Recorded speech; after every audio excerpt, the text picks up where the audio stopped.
Incredible news में आपका स्वागत है। मैं हूं शालिनी। आज सोनम वांगचुक की याचिका पर सुप्रीम कोर्ट के अंदर सुनवाई हुई। इस सुनवाई के अंदर सुप्रीम कोर्ट ने केंद्र सरकार, लद्दाख प्रशासन और जोधपुर सेंट्रल जेल, जिसके अंदर इस वक्त सोनम वांगचुक को रखा गया है, इन सभी को सुप्रीम कोर्ट ने नोटिस दिया है।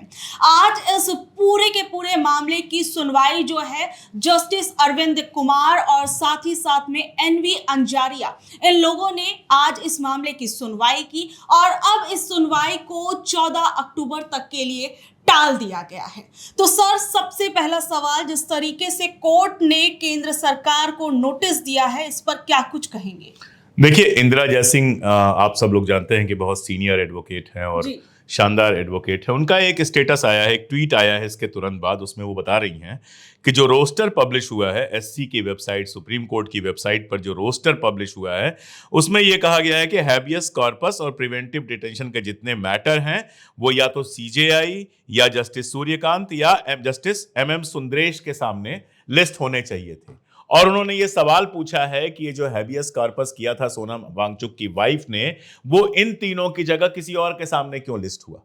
अब मैं इस पर कोई टिप्पणी नहीं करूंगा, वरना पता चले कल मेरे ऊपर ही लग जाएगा कि आपने जज की अवमानना किया है। आजकल सुप्रीम कोर्ट के जज लोग बहुत सेंसिटिव हो गए हैं। लेकिन सवाल ये उठता है कि क्या ये टालने का मामला है?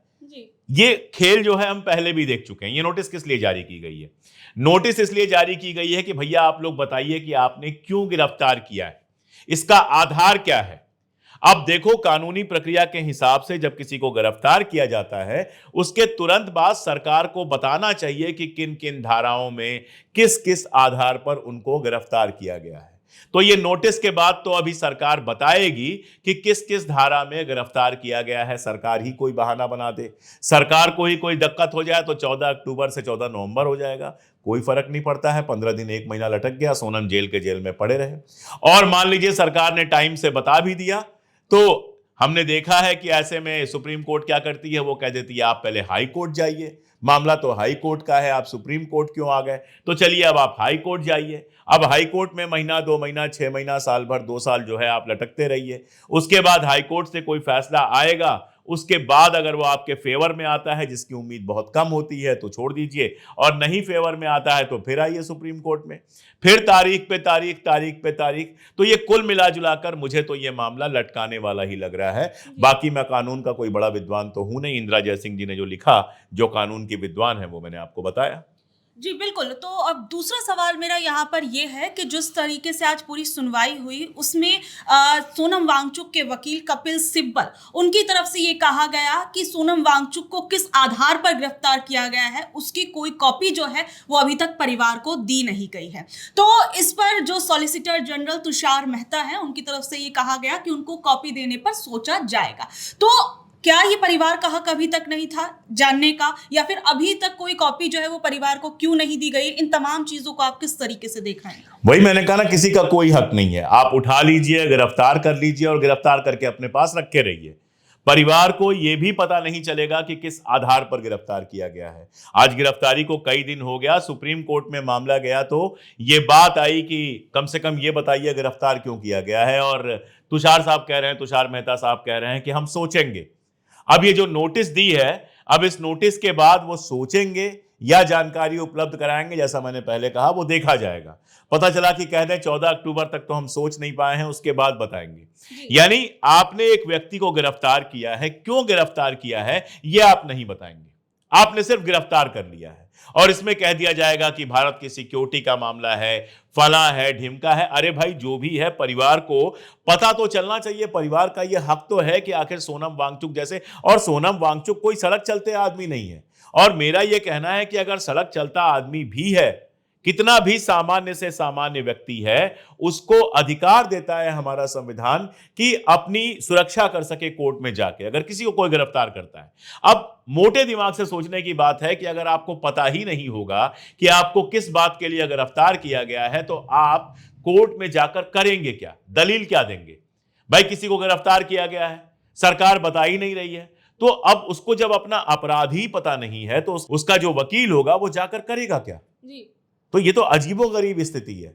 मतलब ये कहना कि सरकार सोचेगी, यानी अभी आपने शायद तय ही नहीं किया है कि किस अपराध में उनको गिरफ्तार किया है। गिरफ्तार कर लिया, महीना 2 महीना रखने के बाद आप तय करेंगे कि इनका अपराध क्या था। जी बिल्कुल। तो अब सर यहाँ पर एक और सवाल उठता है कि जिस तरीके से सोनम वांगचुक को गिरफ्तार तो कर लिया गया है, तो अभी हमने देखा कि शर्जिल इमाम और उमर खालिद, ये तमाम हमने केस देखा है कि अब तक उनकी भी सुनवाई चल रही है और अभी तक उनकी जमानत पर भी कुछ तय नहीं हो पाया। तो क्या इसी तरीके से सोनम वांगचुक के केस को भी हम लंबा खिंचता हुआ देख सकते हैं? वही मैंने आपसे कहा ना कि सुप्रीम अभी कारण नहीं बताया है, सुप्रीम कोर्ट ने नोटिस दी है। कल को मान लीजिए कारण बता दिया तो वो कारण देख के सुप्रीम कोर्ट कह देगा हाई कोर्ट में जाइए, फिर हाई कोर्ट कह देगा आप जो है लोकल कोर्ट में जाइए। यही तो हुआ शर्जिल से लेके और बाकी लोगों के साथ, यही तो हुआ कि high court, local court, supreme court घुमाते रहे, डेट पर डेट। डेट जब आई तो पता चला कि जज साहब चले गए, कभी जज साहब हैं ही नहीं, कभी कुछ है। 5 साल से ज्यादा हो गया और अभी तक चार्जशीट नहीं है। 5 साल से ज्यादा हो गया, अभी तक मुकदमा शुरू नहीं हुआ। तो मुकदमा शुरू होने से पहले ही आपने सजा भुगत ली और हो सकता है मुकदमा जब शुरू हो, खारिज हो जाए, आपको कहा जाए कि आप बाइज्जत बरी होते हैं। तो अब बाइज्जत का जो भी मतलब हो, लेकिन ये जो 5 साल 7 साल चले जाते हैं वो कहां से लाए जाएंगे? आदमी का कैरियर, आदमी की जिंदगी तो खराब हो गई, नाम तो खराब हो ही गया।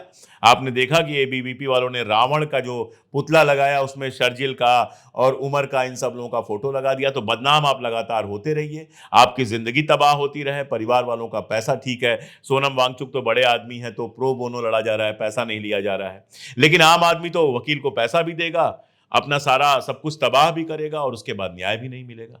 तो ये कौन सा न्याय 2014 के बाद, ये नए तरीके का न्याय कौन सा शुरू हुआ है जिसमें आदमी को ये भी जानने का हक नहीं है कि किस अपराध में उसको गिरफ्तार किया गया है? आप प्रिवेंटिव डिटेंशन कह रहे हैं, किस चीज को प्रिवेंट करने के लिए डिटेंशन कर रहे हैं? वो कोई आतंकवादी हैं, वो कोई देश के खिलाफ साजिश कर रहे हैं, जो भी है उसका सबूत दीजिए आप।